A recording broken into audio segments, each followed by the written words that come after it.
Hi, I'm Aaron and I'm in the kitchen, and today I am making the best chocolate cake you will ever eat.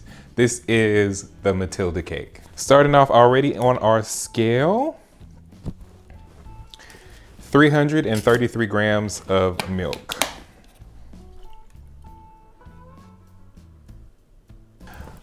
I do suggest doing this in a separate bowl. The milk, I'm just using the coffee cup, and I'm adding to the milk 30 grams of white distilled vinegar. Okay, now we're just gonna set this to the side. Now let's start on our dry ingredients. This is not a necessity, but it is something I'm adding in. If you add cornstarch to your cakes, it will create a cake. It will create a softer, more fluffy cake. So today I'm adding 18 grams of cornstarch to this cake. And if you want your chocolate cake to be more on the dense side, less on the fluffy side, don't add this. 18 grams cornstarch going in. Cake. All right. 1 teaspoon of sea salt going in. I'm using all-purpose flour today, 375 grams.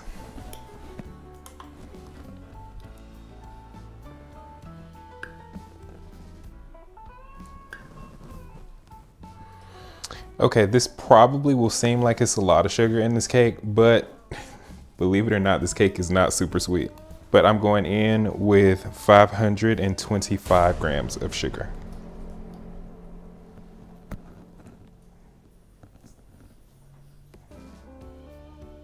Going in with 83 grams of Dutch processed cocoa powder. Dutch processed cocoa powder smells so good.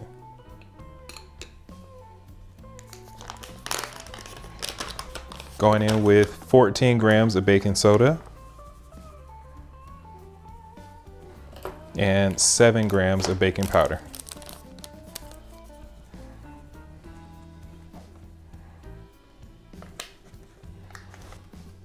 All right, now we're gonna start with our wet ingredients, and we are done with the scale. Okay, so you might have noticed that I did not sift my cocoa powder. Well, I didn't sift anything, but it's because we're gonna pour hot coffee on top of this. Our milk mixture that we made earlier, we're gonna go ahead and pour that in after we add 3 eggs. I am doing the whole thing by hand. No hand mixer, no stand mixer today, so you don't need it. This is all gonna come together pretty quickly. Not trying to have everything mixed just yet. I'm just trying to incorporate a little bit before I go in and add my oil and I add my coffee. Next, I'm gonna go in with 350 milliliters of oil, using canola oil here. All right, and to that, I'm adding 1.5 cups of coffee. No, you will not taste coffee, but it will help enhance the flavor of the chocolate in this cake. But no, this cake doesn't taste like chocolate. It doesn't taste like coffee. It does taste like chocolate.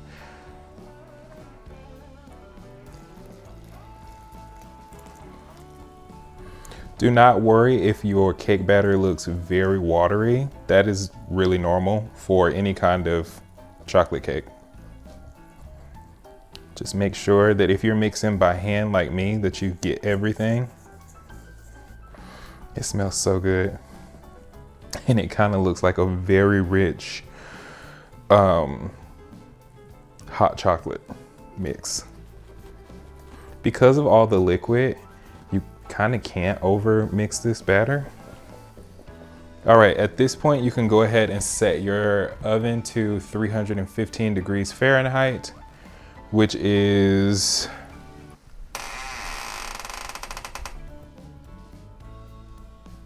I have to check that because I can't read my own handwriting. So 155 degrees Celsius. I'm getting, the exact number is 157, but I'm gonna bake on 155 Celsius. 315 Fahrenheit, 155 Celsius. All right, now I'm gonna pour this into my cake tins.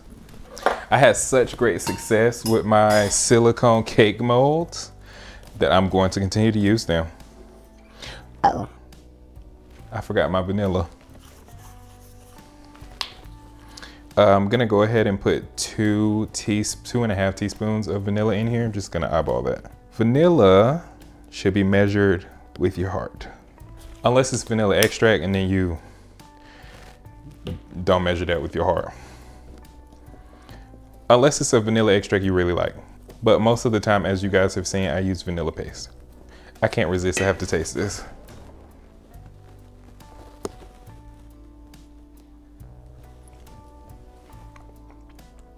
Ooh.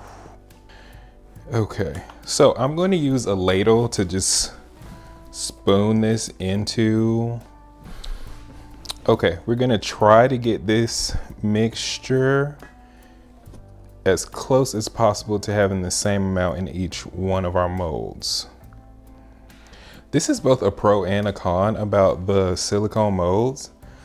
The ones I have at least aren't very deep, so you can't put a lot of batter in them, which is a con, but it's also a pro because when you are making your cake, especially a layer cake, because the dish isn't so deep, you kind of don't have to separate your cake layers at all. They kind of come separated. Okay.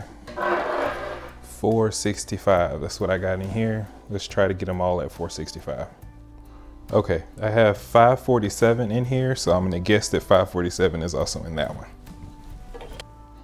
Gonna try to fill this one up and this be the last layer. I do have a fourth pan,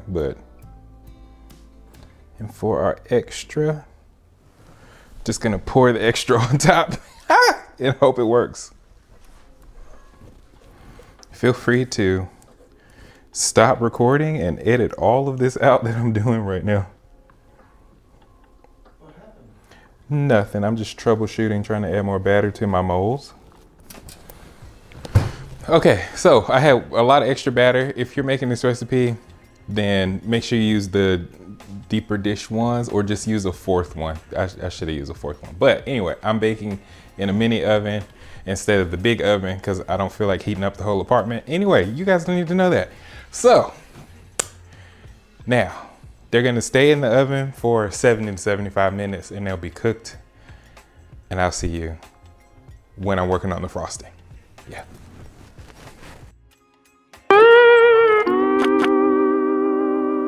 Okay, now it's time to make the frosting, but before I do, I have to talk about my cake tins. I was going on and on and on and on about my silicone cake molds and how happy I am about them. And I still am happy about them. However, you still have to spray them, and you'll see in the previous clip that I totally forgot to spray mine. So I got a little bit of tearing, but my cakes didn't crack. But the bottom part tore a little bit. So we will be decorating with cake crumbs because it is delicious and we're not gonna waste it. So we will decorate with some chocolate cake on top of the chocolate cake, on top of the chocolate cake, on top of the chocolate cake. Now, we're gonna get into this coffee fudge frosting. Yum. Going in, 65 grams of more Dutch processed cocoa powder. 170 grams of cornstarch. And this frosting is a cooked frosting, by the way. Just getting my ingredients all measured out first. 170 grams cornstarch. A pinch of salt, so teaspoon salt. I always use sea salt in my recipes if you're curious. 1 tablespoon of vanilla extract, or measure with your heart. I'm not judging over here. 600 grams of sugar.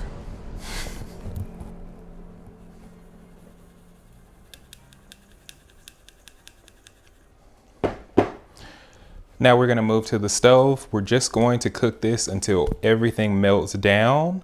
And then we're going to add 90 grams of 60% dark chocolate. You can add 70, you can add 90, you can add 85. I'm adding 60 today. Now, how are we gonna cook down our mixture? We are going to cook our frosting mixture in 700 grams of coffee. And that's how we get our coffee fudge. Ooh, and not make a mess.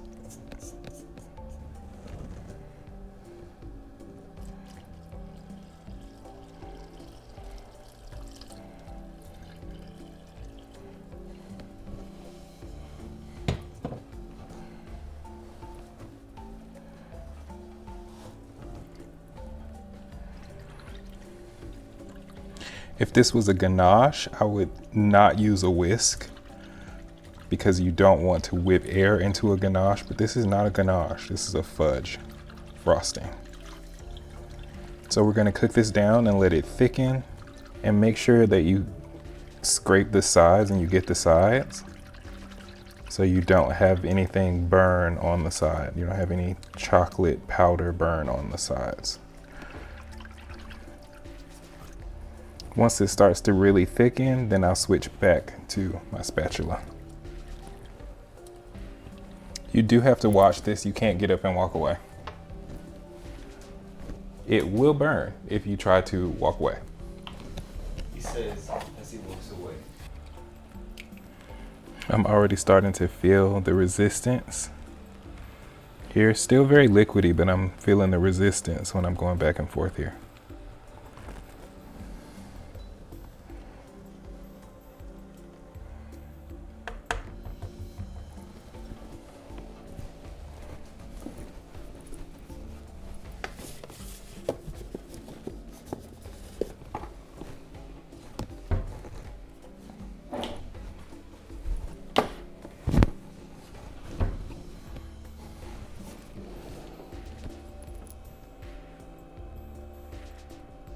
Wow.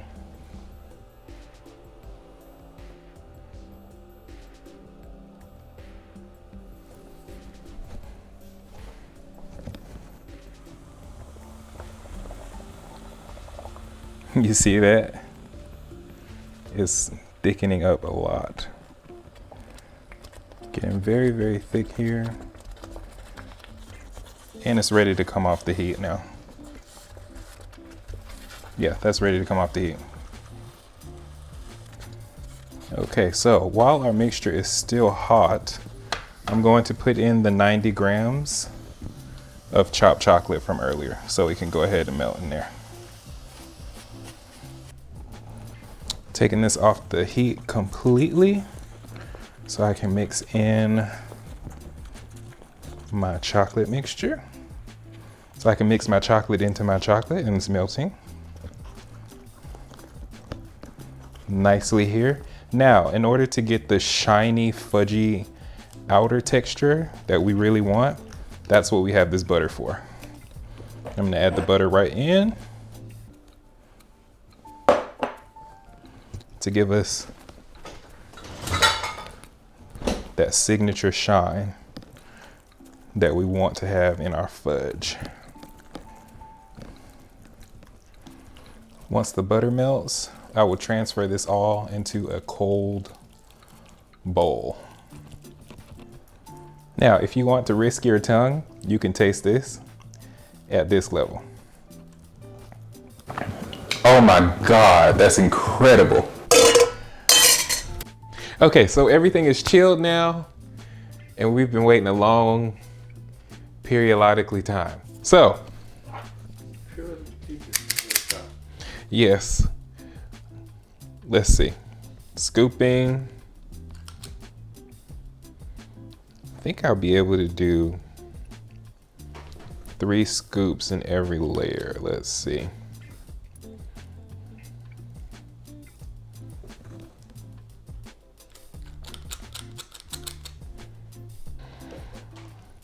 If your frosting gets a little bit, I mean, it is fudge, so it will set. But if it gets a little too cold, you can like nuke it in the microwave for a couple of seconds. But I'm not going to do that. I'm just gonna keep rolling. Keep on rolling with what we got going on here. It's gonna be a very generous amount of frosting going in between each layer here. And I put the most cracked one on the, well, it's not cracked. I put the most torn up one on the bottom. It's starting to warm up as I'm maneuvering it. You know what? I have lots of extra crumbs, so I'm just gonna put a little bit of crumbage down here and on the top of that. Put a little crumbage there. Yeah. And then we're gonna go in with our next layer of cake. That was a bad idea to put the crumbs on like that, but let's do one more little half just so that it has somewhere to lay. All right. Going on with our next layer. Oh no, please don't crack. Okay, this is a rescue mission, y'all. I'm putting the fudge on here. Oh my God, my cake is cracking. I'm just gonna press, press, press, press. Make sure that it stays. Press. If you've gotten to this point in this video,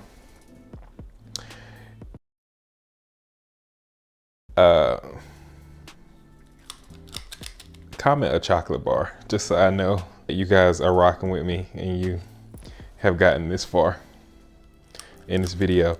Do not do what I just did and put the cake crumbs in between the layers. Don't do that. That was dumb. That was a bad idea. Don't do that. We got our 3 scoops here. I'm gonna use my fudge frosting because it's so thick. I'm gonna use it to help me keep my cake together. Yeah, that's actually working. I'm shocked. Okay, you can't play with it too much in that part where I cracked it, because at the end of the day, it's gonna taste real good. And you can see by how shiny the layers are that the cake is gonna be super duper moist. You don't have to use as much frosting as I'm using. I'm just using so much because, this is turning into a bit of a disaster cake, but it's gonna taste good. And that is the most important part. All right, let's go on with this last layer. Woo! I'm not gonna lie, I'm actually terrified to frost the outside of this thing at this point. Okay, so I warmed up the frosting just a little bit. And you can already see like the gloss from that. So now I just want to cover the cake.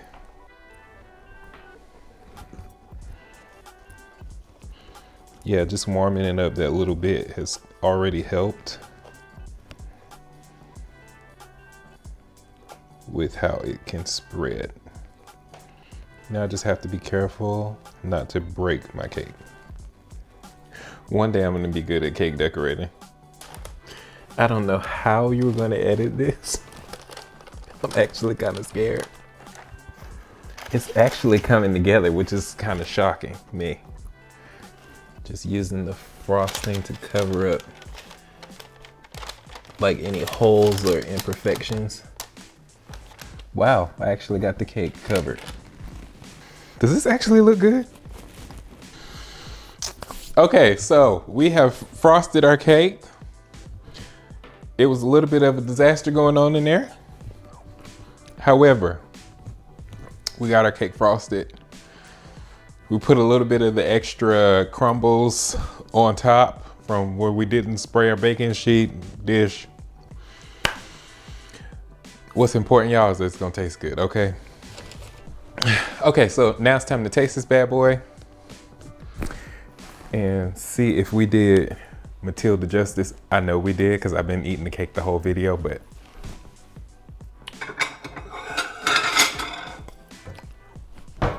oh, you got to do a big knife. For the movie, you got to do the big knife. Okay, so, oh, I gotta take a video for my friends. I usually do that, but y'all don't see that part. All right, now I sent that which is probably gonna be edited out anyway, so I don't even know what I'm telling y'all. Now I'm gonna cut into this bad boy. Ooh! I get so excited for this stuff. All right, okay. That cut is a bit of a mess, but let me tell y'all something. This right here, this is the best chocolate cake you will ever have.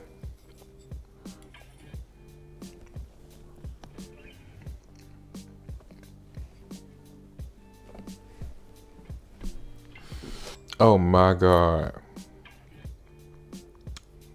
Y'all, this is a must try. I hope you guys enjoyed what you saw. If you did, don't forget to like, comment, and subscribe. And I'll see you all next time.